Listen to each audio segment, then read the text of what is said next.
The word Ikigai is a Japanese word described as purpose of living or the reason you wake up in the morning. Your Ikigai is at the intersection of what you love, what you're good at, what you can be paid for, and what the world needs.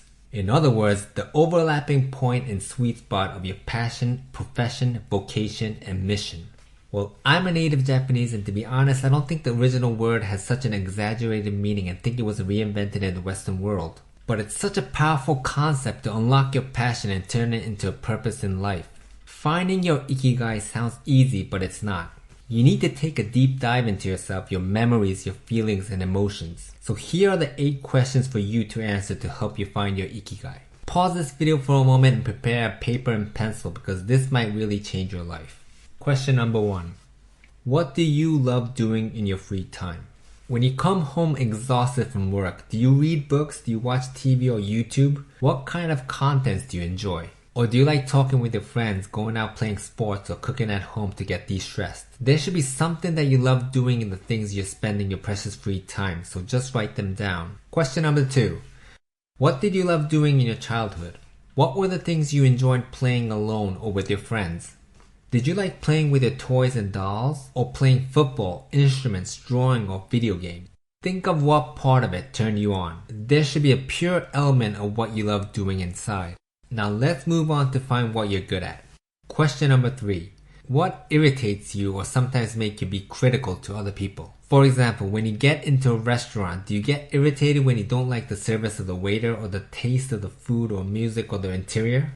Or do you get irritated when you hear a bad speech or get jealous when someone is entertaining everyone else? You would never get emotionally irritated or jealous if you didn't care about it. It means something to you and shows you have a decent amount of talent in it. Make sense? Question number 4. What does your family or friend or teacher say you're good at? People don't give compliments for nothing. Think of what comes in your mind. Things like good at speaking in front of people, making people laugh, listening to people, organizing things, providing insights. Go into your memories and try to find small things you got compliments of what you're good at. Question number 5. What if Genie can give you a great mentor, dead or alive, that can guide you through your successful career? What kind of career would you like to have? When we think of a dream job, we always get stuck with our current limitations. Our inner voices that say we can never afford it or we don't have the talent. But we sometimes need to think out of the box and imagine what we can possibly pursue as an ideal job.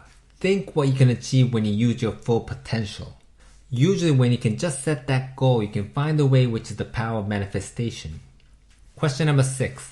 Imagine you're in a classroom of 10 people and you get the chance to share something with them. What can you serve and provide value to 10 people in the classroom? Would you give them a massage? Would you show them how you can dance or play soccer? Would you tell them an amazing story? Or would you do counseling? If you can think you can get money from it, you already have a head start. Question number 7. What could you provide now or in the future to the people around you what they need? You don't have to think of the world. Start from the people around you. Do they have the needs to learn how to get rich? Would they want to know about a specific knowledge you have? Learn how to play sports or get healthy? What could you provide what they need? Question number 8.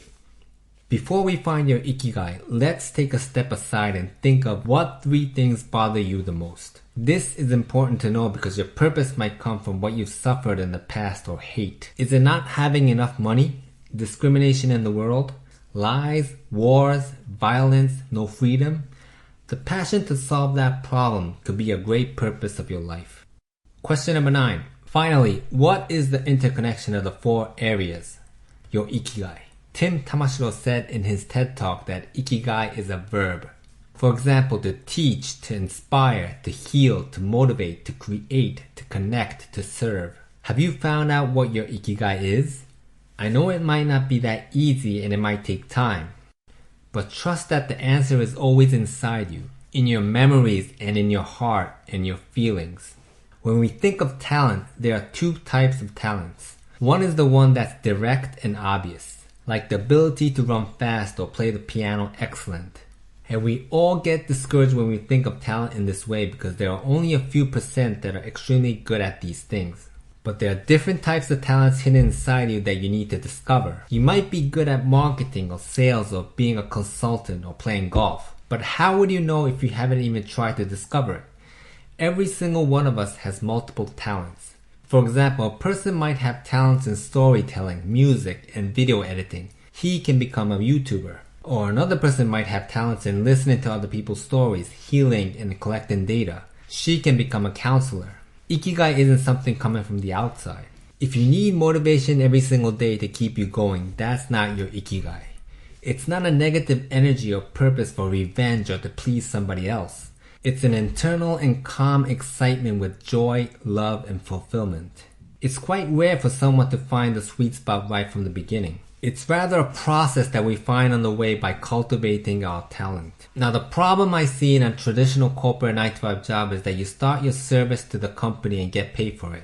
Throughout the years, you obviously get good at doing it, right? But people rarely love their job, and most of them just can't wait for the weekends to come. You know what I'm talking about. People working in a company are most likely treated as replaceable resources. That's why they tend to feel empty and useless in their jobs. That's why I think starting from what you love doing is critical. Of course, you can argue that you can't do what you love for a living, but I think that's because you're simply not good enough and give up in the beginning stage. But when you have the passion to keep on improving, I think you can outrace any talented person who hates what they do well. In the end, it's all a matter of how you want to craft your life. Would you prefer pursuing Ikigai and max out your talent and live with great fulfillment with freedom in your hands? Or would you like to separate your work life and personal life and enjoy it in the conventional way?